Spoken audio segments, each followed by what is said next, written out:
Hello everyone, कैसे हैं आप सब लोग। आई होप सब बहुत अच्छे होंगे। एक बार फिर मैं आपकी बायोलॉजी मेंटर, बायोलॉजी एजुकेटर खुशी आप सबका स्वागत करती हूँ। Welcome to the CBSE connect and today is the last series of a 30 minutes series वाला जो last video of 30 minute series का जो हम लोग सारे चैप्टर्स का 30 मिनट्स का सीरीज चला रहे थे। तो आज हमारा लास्ट चैप्टर है, that is our environment. And of course chapter तो होना ही है because now exam is almost there and I hope आप सबने अच्छे से पढ़ाई की होगी and all the best for your exams. give your best, pressure लेने की जरूरत नहीं है, बिल्कुल टेंशन लेने की जरूरत नहीं है, अच्छे से एग्जाम देना, ठीक है। तो आज हमारा लास्ट वीडियो है, लेट्स स्टार्ट। तो हमारा जो लास्ट चैप्टर है बेटा आर एनवायरमेंट, ठीक है। Now if we talk about environment, तो इन्वायरमेंट से आपको क्या समझ आता है, हमारी चीजें जो भी आसपास है सब इन्वायरमेंट है, ठीक है। तो इसीलिए हमारे आसपास जो भी है लिविंग नॉन लिविंग थिंग्स सब हमारी क्या है, हमारी क्या है, इन्वायरमेंट। तो अगर हम बोले इन्वायरमेंट, तो इन्वायरमेंट में बेटा दो चीजें आती हैं, एक तो बायोटिक कंपोनेंट्स और एक एबायोटिक कंपोनेंट्स। तो जब मैं बोल रही हूँ बायोटिक कंपोनेंट्स, तो बायोटिक मतलब जो लिविंग कंपोनेंट्स होते हैं, एनिमल्स, माइक्रो ऑर्गेनिज्म, ये सब सब बायोटिक होते हैं। और एबायोटिक में क्या आता है हमारा, सनलाइट, सोइल, वे क्लाइमेट, ये सब हमारा एबायोटिक में आता है, ठीक है। तो बायोटिक, एबायोटिक। और उसके अलावा क्या होता है हमारा, उसके अलावा एक होता है हमारा टर्म बायोडिग्रेडेबल और एक टर्म होता है हमारा नॉन बायोडिग्रेडेबल, ठीक है। जब हम बोल रहे हैं बायोडिग्रेडेबल, तो बायोडिग्रेडेबल मतलब they can be decompose in the environment, and non biodegradable जैसे कि फर्टिलाइजर, डीडीटीज, ये सब नॉन बायोडिग्रेडेबल्स होते हैं। ये हमारे एनवायरमेंट में बहुत लंबे समय तक रहते हैं और हमें क्या करते हैं, नुकसान पहुंचाते हैं। They are not good, they are very harmful for the environment, ठीक है। देखो इकोसिस्टम, तो जब हम बोल रहे हैं इकोसिस्टम बेटा, तो इकोसिस्टम क्या है, इकोसिस्टम स्पेसिफिक जियोग्राफिकल एरिया है, एक एरिया है जहां पर हमारे लिविंग यानी कि बायोटिक ऑर्गेनिजम्स इंटरैक्ट करते हैं विद द एबायोटिक यानी कि फिजिकल कंडीशंस, जैसे कि गार्डन हो गया, फॉरेस्ट हो गया, पॉन्ड हो गया, लेक हो गया, ये सब हमारे क्या है, इकोसिस्टम। इकोसिस्टम में हमारे लिविंग और नॉन लिविंग थिंग्स एक साथ रहकर एक हमारे इकोसिस्टम बनाती है, एक बैलेंस्ड इक्विलिब्रियम सिस्टम। तो एबायोटिक कंपोनेंट हो गए हमारे नॉन लिविंग और हमारे बायोटिक हो गए लिविंग, तो ये हो गए हमारे इको। अब बेटा जब मैं इकोसिस्टम बोल रही हूं, तो इकोसिस्टम में हमारे जनरली दो टाइप की इकोसिस्टम है, एक आर्टिफिशियल या जिसको हम मैनमेड भी कहते हैं, मैनमेड, ठीक है, और एक होता है हमारा नेचुरल इकोसिस्टम, ठीक है। अगर मैं बोलूं मैन मेड या आर्टिफिशियल, तो जो ह्यूमंस ने बनाए हैं, जैसे कि एक्वेरियम, एक्वेरियम हमारा बनाया हुआ है, that is not natural, that is man made, ठीक है। नेचुरल इकोसिस्टम में एक आता है हमारा एक्वेटिक यानी कि जो हमारे पॉन्ड, लेक, सी, ये सब आता है, और एक आता है हमारा टेरेस्ट्रियल जिसमें हमारा क्या आता है, फॉरेस्ट आता है, और उसके बाद डेजर्ट आते हैं, ग्रासलैंड आते हैं, ये सब हमारे इकोसिस्टम का पार्ट है। तो दो टाइप की इकोसिस्टम, आर्टिफिशियल जो कि मैनमेड है जैसे कि एक्वेरियम हो गया, ठीक है, या फिर जो क्रॉपलैंड एग्रीकल्चर जो हम करते हैं वो सब मैनमेड है, और नेचुरल इकोसिस्टम जो कि नेचर ने बनाए हैं, नेचुरली वो प्रेजेंट है हर जगह, और उसमें भी हमारे एक्वेटिक है यानी कि सीज, ओशियन, रिवर्स और ये सब, और टेरेस्ट्रियल में आते हैं हमारे कौन कौन से, फॉरेस्ट, डेजर्ट, और ये सारी चीजें हमारी किस में आती हैं। अब जब हम कंपोनेंट्स बोल रहे हैं, तो हमारे तीन मेजर कंपोनेंट्स होते हैं इकोसिस्टम में, प्रोड्यूसर्स, कंज्यूमर्स, डिकम्पोजर्स। प्रोड्यूसर्स वो होते हैं जो कि हमारे ऑटोट्रॉफ्स ग्रीन प्लांट्स, जो कि हमारा खाना खुद बना सकते हैं, प्रोड्यूस कर सकते हैं यूजिंग सोलर एनर्जी, जो कि मैंने आपको पढ़ाया था, फोटोसिंथेसिस, सोलर एनर्जी को केमिकल फूड में हमारे वो चेंज कर देते हैं। तो दे आर व्हाट, प्रोड्यूसर्स। तो प्रोड्यूसर्स कौन से होते हैं हमारे, जो सबसे लोअर वाले ट्रॉफिक लेवल पे आते हैं हमारे प्रोड्यूसर्स। ट्रॉफिक लेवल्स अभी मैं आगे आपको बताऊंगी, ठीक है। तो ये क्या है, हमारे ग्रीन प्लांट्स और कुछ साइनोबैक्टीरिया हमारे ऑटोट्रॉफ्स जो होते हैं वो हमारे प्रोड्यूसर्स होते हैं। उसके बाद कंज्यूमर्स आते हैं, कंज्यूमर्स जो ईटर्स होते हैं, हेट्रोट्रॉफ्स, इसमें हमारे हर्बीवोर्स हो सकते हैं जो कि क्या करते हैं, हमारे प्लांट्स को खाते हैं। फिर कार्निवोर्स जो कि हर्बीवोर्स को खाते हैं यानी कि जो एनिमल्स को खाते हैं, ओमनीवोर्स जो दोनों चीजें खाते हैं, और पैरासाइट्स भी तो हमारे कंज्यूमर्स ही हुए ना, ठीक है, क्योंकि वो किसी एक होस्ट ऑर्गेनिज्म पे रह के उनको खाते हैं, उनसे हमारा सारा न्यूट्रिशन लेते हैं, तो वो भी हमारे कंज्यूमर्स हुए। तो ये हमारे किसके ऊपर जनरली एक और ट्रॉफिक लेवल पे या फिर प्रोड्यूसर्स पे हमारे क्या होते हैं, या किसी और ऑर्गेनिज्म पे डिपेंडेंट होते हैं फॉर फूड। ठीक, कंज्यूमर्स। और डिकम्पोजर्स क्या हो गए हमारे, द रिसाइकलर्स, जो कि बैक्टीरिया और फंजाई होते हैं, जो कि डेड और डीकेइंग मैटर के ऊपर फीड करते हैं और ब्रेक डाउन करते हैं उनको। ठीक, तो वो हो गए हमारे decomposers. Without decomposers, nutrients remain locked in the dead matter. अगर हमारे डिकम्पोजर्स नहीं होंगे तो जो सारे न्यूट्रिएंट्स है वो हमारे डेड मैटर में ही रहेंगे और सॉइल के अंदर नहीं आ पाएंगे। ठीक है, तो वो डेड मैटर में ही रहेंगे और वो सॉइल में नहीं आ पाएंगे। तो डिकम्पोजर्स भी उतने ही इंपॉर्टेंट है जितने की प्रोड्यूसर्स इंपॉर्टेंट है हमारे इस प्लैनेट के ऊपर।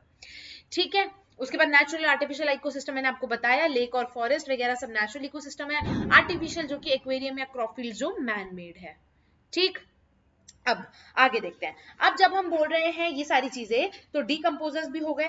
अब मैं बात बोलती हूँ फूड चेन। फूड चेन क्या है, एक हमारी एक खाने की प्रक्रिया जो इकोसिस्टम में चल रही है या हमारी जो इन्वायरमेंट में चल रही है, कि भाई सबसे पहले प्लांट्स है, फिर प्लांट को कोई हर्बीवोर या कोई डियर या ये सब खा रहा है, और फिर डियर को हमारा लॉयन खा रहा है।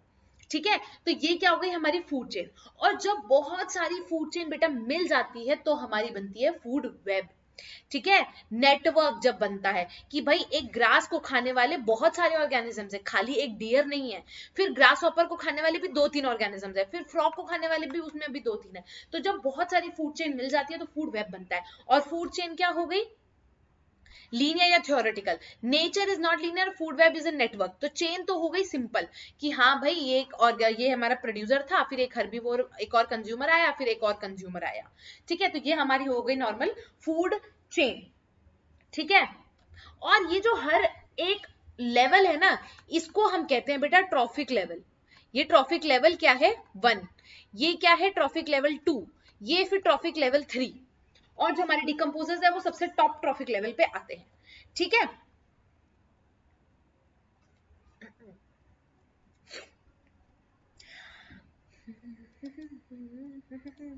ठीक है। अब मैं बोल रही हूं कि सबसे पहले तो ना बेटा ये जो एरो है ना ये ऐसे बनेगा। क्यों, उल्टा बना हुआ है वो। ठीक है, क्योंकि जो लॉयन है वो डियर को खाता है और जो डियर है वो ग्रास को खाता है। तो सबसे पहले तो ये एरो इस तरफ बनेगा। ठीक, एरो सही बनाना, एरो गलत मत बनाना, एरो का भी बहुत इंपॉर्टेंस है इसमें। ठीक है, तो ये trophic level 1, trophic level 2, trophic level 3। ठीक, एक हमारा इसमें क्या बनता है, इसमें हमारा ऐसे पिरामिड बनता है। ठीक, जिसमें हम ट्रॉफिक लेवल्स को दिखाते हैं। ठीक है, तो सबसे नीचे आते हैं हमारे प्रोड्यूसर्स, फिर कंज्यूमर 1, कंज्यूमर 2, फिर हमारे डिकम्पोजर्स, इस तरीके से। और ये कंज्यूमर्स बहुत सारे हो सकते हैं। ठीक है, जरूरी नहीं है। ठीक है, तो ये हो गया हमारा प्रोड्यूसर्स, ये हमारे primary consumer, secondary consumer, tertiary consumers, इस तरीके से हमारा आता है। ठीक है, ये हो गया हमारे ट्रॉफिक लेवल। तो ये जब मैं बता रही हूँ तो ऊपर की तरफ ट्रॉफिक लेवल बढ़ रहा है, तो ऊपर की तरफ बेटा हमारा एनर्जी फ्लो भी बढ़ता है। ठीक है, यहाँ पर हमारा आता है 10% एनर्जी रूल। ठीक है, वो हम आगे अभी आपको पढ़ाते हैं। ठीक है, सबसे पहले हम 1% रूल देखते हैं, solar energy and food energy का। ठीक है, तो the bottleneck of life, जो ग्रीन प्लांट्स हैं वो कैप्चर करते हैं only 1% of the 1% of the solar energy falling on their leaves to convert into food. They only utilise 1% of the solar energy जो वो यूटिलाइज करते हैं। ये तो 1% रूल हो गया। और जब मैं कह रही हूँ 10% रूल, तो वो होता है हमारा लिंडमैन, जिसको हम कहते हैं, एक और रूल होता है लिंडमैन रूल। 10% रूल में क्या होता है कि हमारी हर लेवल के ऊपर सिर्फ, यानी कि हर ट्रॉफिक लेवल पे सिर्फ 10% एनर्जी जाती है। जैसे कि अगर फॉर एग्जांपल्स प्रोड्यूसर्स ने अगर 10,000 जूल एनर्जी बनाई, तो नेक्स्ट पे सिर्फ उसका 10% जाएगा, जो कि होगा हमारा 1000 प्राइमरी कंज्यूमर में। फिर प्राइमरी कंज्यूमर में हमारा सेकेंडरी जाएगा सिर्फ 100 जूल्स, और फिर 100 जूल्स का भी हमारा 10% क्या होगा 10 जूल्स।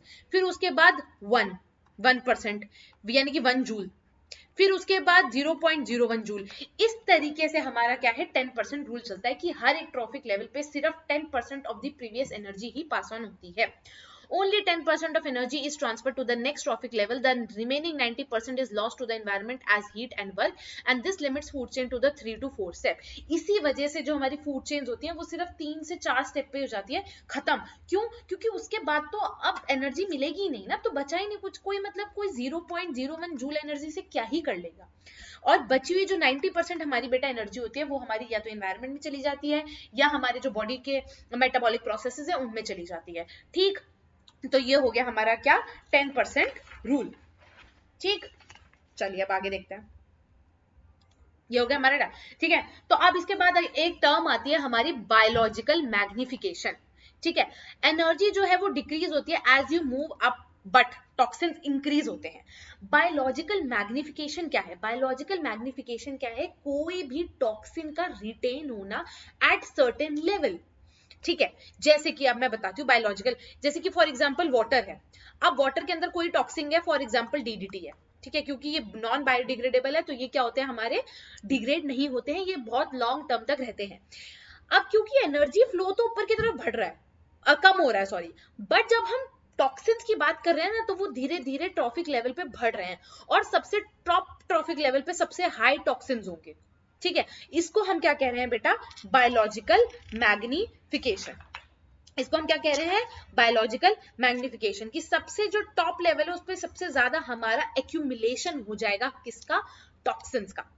ठीक, नॉन बायोडिग्रेडेबल जैसे कि डीडीटी या मर्क्यूरी हमारी एक्यूमुलेट हो जाती है progressively at each trophic level, और वो एक्यूमुलेट होती है, वो डिग्रेड नहीं होती, वो नॉन डिग्रेडेबल होती है. ठीक है, तो इसको हम क्या कहते हैं? Bio magnification, biological magnification. The accumulation of the toxins at the each trophic level increases. ठीक है, एक्यूमुलेशन क्या है हमारा? बढ़ रहा है हर एक ट्रॉफिक लेवल पे. उसके बाद हम बात कर लेते हैं बेटा ओजोन शील्ड की, जो कि है हमारी O3. अब मैं बोल रही हूँ बेटा ओजोन शील्ड, तो ओजोन क्या है? एक हमारी ओजोन लेयर है जो कि अर्थ के एटमॉस्फेयर के बाहर है और वो हमें जनरली यूवी लाइट्स और हार्मफुल जो रेज है अर्थ को प्रोटेक्ट करती है, जो कि धीरे धीरे विद टाइम डिप्लीट होती जा रही है. ठीक है, O2. ठीक है, और यूवी के साथ मिलके क्या हमारे क्या बनते हैं? ऑक्सीजन की स्पीशीज बन रही है. ठीक है, और ऑक्सीजन और single reactive oxygen species plus gives O3. अब ये एक शील्ड है जो कि सरफेस पे है from high energy UV radiation preventing the skin cancer, cataracts and copper destruction. क्या कहते हैं? Destruction, crop destruction. अगर मैं बोल रही हूँ बेटा यूवी लाइट, तो UV light is very harmful. ठीक है, it is very harmful and it's not at all good. वो हमको क्या कहता है? अगर बहुत ज्यादा यूवी लाइट होती है तो हमको कैंसर भी हो सकता है. ठीक है, cataracts is a problem in the eyes. उसके अलावा क्रॉप का डिस्ट्रक्शन, क्योंकि high UV lights are not good. तो जो हमारी ओजोन लेयर है वो हमको प्रोटेक्ट करती है from the high UV lights, UV radiation से, और वो धीरे धीरे डिप्लीट भी होती जा रही है. इसलिए विद टाइम क्या हो रहा है हमारा? बढ़ रहा है. The breach, the depletion. ठीक है, यहां पर हमारा जो मेजर डिप्लीशन का जो विलन है वो है हमारे CFCs. ठीक है, हमारे CFCs जो कि जनरली रेफ्रिजरेटर या फायर एक्सटिंग्विशर या इन सब से हमारे निकलते हैं. क्लोरोफ्लोरोकार्बन, CFC, क्लोरोफ्लोरोकार्बन, इनकी वजह से क्या है? हमारी जो यूवी है वो स्प्लिट्स कर देती है CVC को, releasing chlorine. 1 chlorine atom destroy thousands of ozone के मॉलिक्यूल्स. ठीक है, बहुत सारे क्लोरीन के हमारे जो है वो O2, O3 के क्या कर देते हैं? डिप्लीट कर देते हैं O2 और O में. तो जिसकी वजह से विद टाइम हमारी जो ओजोन लेयर है वो बहुत ज्यादा डिप्लीट होती जा रही है और यूवी लाइट्स हमारी अर्थ में एंटर कर रही है. मैंने आपको बायोडिग्रेडेबल, नॉन बायोडिग्रेडेबल बता दिया है. बायोडिग्रेडेबल जो कि हमारे बायोलॉजिकल प्रोसेस से हमारा क्या हो जाता है? डिग्रेड हो जाते हैं. और नॉन बायोडिग्रेडेबल जैसे कि प्लास्टिक्स. ठीक है, जो कि हमारे कोई भी प्लास्टिक हो गया, ग्लास हो गया, डीटीटी हो गया, फर्टिलाइजर्स हो गए, ये सब हमारे क्या होते हैं? इन्वायरमेंट में बहुत टाइम तक क्या रहते हैं? रिटेन रहते हैं और एक्यूमुलेट हो जाते हैं, जिसको हम बायोलॉजिकल मैग्निफिकेशन कहते हैं. ठीक, डिस्पोजेबल के बहुत सारे मेथड्स होते हैं. इंसिनरेशन, हाई टेम्परेचर बर्निंग होती है इंसिनरेशन. ठीक है, लैंडफिल्स, हम बहुत सारे क्या कहते हैं कूड़े या जो नॉन डिग्रेडेबल आइटम्स होते हैं उनको क्या कर देते हैं? हम लो लाइंग एरियाज में डिस्पोज कर देते हैं, जिसको हम लैंडफिल्स कहते हैं. उसके बाद कंपोस्टिंग होती है, जो कि ऑर्गेनिक मैन्योर होता है, कि बहुत दिनों तक हम लोग मैन्योर्स बनाते हैं, कंपोस्ट करते हैं. और एक वर्मी कंपोस्टिंग भी होता है जिसमें हम लोग अर्थवॉर्म्स का भी यूज करते हैं. ठीक है, उसके बाद sewage treatment, water cleaning, biogas plant, जिसमें हम क्या कहते हैं? ये हमारा नेचुरल गैस प्लांट होते हैं. ठीक है, इसमें हम वेस्ट से एनर्जी बना सकते हैं. तो ये हो गए हमारे कुछ डिस्पोजेबल मेथड्स. ठीक, हम बोलते हैं जनरली कि हम 3 आवर्स लगाते हैं, रिड्यूस, रिसाइकल एंड रीयूज। ठीक है, ये हमको करना भी चाहिए। एंड ऑल्सो अब आ गया हमारा रिफ्यूज, से नो टू अननेसेसरी आइटम्स। हमको अननेसेसरी आइटम्स खरीदने की बिल्कुल भी कोई जरूरत नहीं है और हमको खरीदनी भी नहीं चाहिए। ठीक है, ठीक है। ओपन डंपिंग्स, इनको हम ओपन डंपिंग्स भी कहते हैं, लैंडफिल्स को open dumpings, landfillings, open dumpings, composting, recycling, reuse, ये सब बहुत इंपॉर्टेंट है। ठीक है, क्या है, बहुत इंपॉर्टेंट है, स्ट्रैटेजी है ये हमारी टू सर्वाइवल। आपको भी फालतू की चीजों को मना कर देना चाहिए। जो चीजें रीयूज हो सकती है उनको रीयूज करो, यूज करो लेस। ठीक है, रीयूज, यूज अगेन, रिसाइकल मतलब कि रिड्यूस करो वेस्ट को, कम करो। बहुत चीजें जो यू रीयूज हो सकती है वो रीयूज करो, रिसाइकिल करो जितने ज्यादा। इधर उधर चीजें डंप करने से अच्छा है उसको रिसाइकिल करो। तो recycling is the last resort, refusing is the first defence. ठीक है, रिसाइकिल सबसे लास्ट प्रोसेस है, लेकिन उससे पहले आपको मना करना आना चाहिए। ठीक, ठीक है। अगर हम समरी बताया तो हमने मेजर फ्लो पढ़ा जिसमें सन से प्लांट्स को पहुंचता है सिर्फ 1%, जिसको हम 1% रूल कहते हैं, और प्लांट से कंपोजर्स को पहुंचता है 10%। केमिस्ट्री में हमने क्या पढ़ा, O2 UV प्लस O बना दिया और हमारी O3 का फॉर्मूला पढ़ा। डेफिनेशन में trophic level change system, biomagnification, chemical increase यानी कि केमिकल का एक्यूमुलेशन, और 90% एनर्जी हमारी लॉस्ट हो जाती है एट ईच ट्रॉफिक लेवल। ठीक है, हम लोग इन्वायरमेंट से बिल्कुल अलग नहीं है, हम इन्वायरमेंट का पार्ट है, तो हमको इन्वायरमेंट को अपने घर की तरह ट्रीट करना होता है। Earth is our also mother, earth is our home. तो आपको वो क्या करना है, अपने इन्वायरमेंट का ध्यान रखना है। हमने यहाँ पे जितनी भी चीजें पढ़ी, इंपॉर्टेंट चीज इसमें बायोलॉजिकल मैग्निफिकेशन हो गया, ट्रॉफिक लेवल्स का आपको पता होना चाहिए, फूड चेन, फूड वेब क्या होता है आपको पता होना चाहिए, 10% रूल, 1% रूल के बारे में पता होना चाहिए, और ओजोन का फॉर्मूला पता होना चाहिए जो उसका केमिकल है। That is, this is the only things जो कि आपको इसमें इंपॉर्टेंट है। ठीक है, और कुछ भी इंपॉर्टेंट नहीं है। अब आपका यहाँ पर मैंने 30 मिनट्स की सीरीज में आपकी बायोलॉजी खत्म कर दी है, और ये तो इतना छोटा चैप्टर था कि 15 मिनट्स में खत्म हो गया। ठीक है, तो अब all the best for your exams. अच्छे से देना एग्जाम, घबराने की बिल्कुल जरूरत नहीं है, कोई प्रेशर लेने की जरूरत नहीं है। ठीक है, एग्जाम हॉल में अच्छे से बैठ के देना, और all the best for your exams, give your best, do your best and best of luck. ठीक है, अब मैं आपसे अगली सीरीज या अगले लेक्चर में मिलूंगी, तब तक टाटा बाय बाय, थैंक यू।